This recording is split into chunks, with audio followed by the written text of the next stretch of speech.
blessé, soulagé d'avoir fait cet aveu, s'est assoupi, le sein palpitant, l'œil en feu.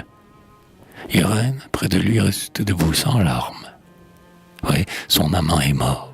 Ce sont bien là ses armes. C'est bien là son blason aussi fameux qu'ancien. Et le sang qui noircit ce bijou, c'est le sien.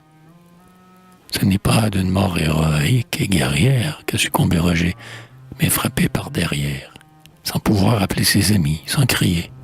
Et cet homme qui dort là, c'est son meurtrier.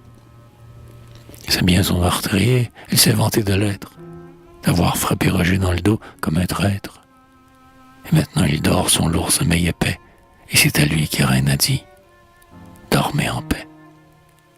Et, comme une suprême et cruelle ironie, elle doit de ce front écarter l'agonie, rester à ce chevet jusqu'au soleil levant, comme une bonne mère auprès de son enfant.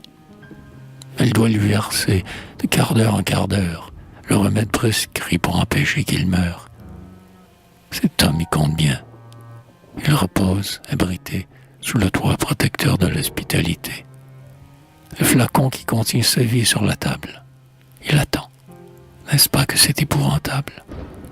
Quoi, lorsqu'elle se sent lentement envahir par tout ce que contient d'affreux le mot haïr, lorsque gronde en son sein la colère terrible qui dirige le bras de Jaël dans la Bible, quand il cloue au sol le front de Sisara, cet Allemand maudit, elle le sauvera. Allons donc, on n'est pas à ce point généreuse. Quand elle cède presque à la pensée affreuse, à l'atroce désir de tirer du fourreau le sabre avec lequel a frappé le bourreau, et dont brille en un coin le lourd pommeau de cuivre pour obéir aux vains préjugés poursuivre, on ne sait quel devoir et quel respect humain. Elle-même mettra dans cette horrible main, par qui toute sa joie ici-bas fut ravie, le repos, le sommeil, la guérison, la vie. Jamais cette fiole, elle va la briser. Mais non, c'est inutile, elle n'a qu'à laisser s'accomplir le destin pour servir sa vengeance. Il semble qu'avec elle, il soit d'intelligence. Ce malade, elle n'a qu'à le laisser mourir. Ouais, le remède est là, qui pourrait le guérir. Mais ne peut-elle pas s'être une heure endormie? Puis elle fond en pleurs et s'écrie « Infamie !» Et la lutte durait encore quand l'Allemand, tiré de son sommeil par un gémissement, s'agita dans un rêve et, fiévreux, dit « À boire !»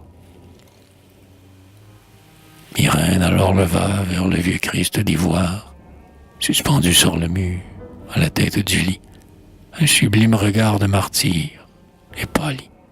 Puis, l'œil toujours fixé sur le Dieu du calvaire, versa le contenu du flacon dans un verre et délicatement fit boire le blessé.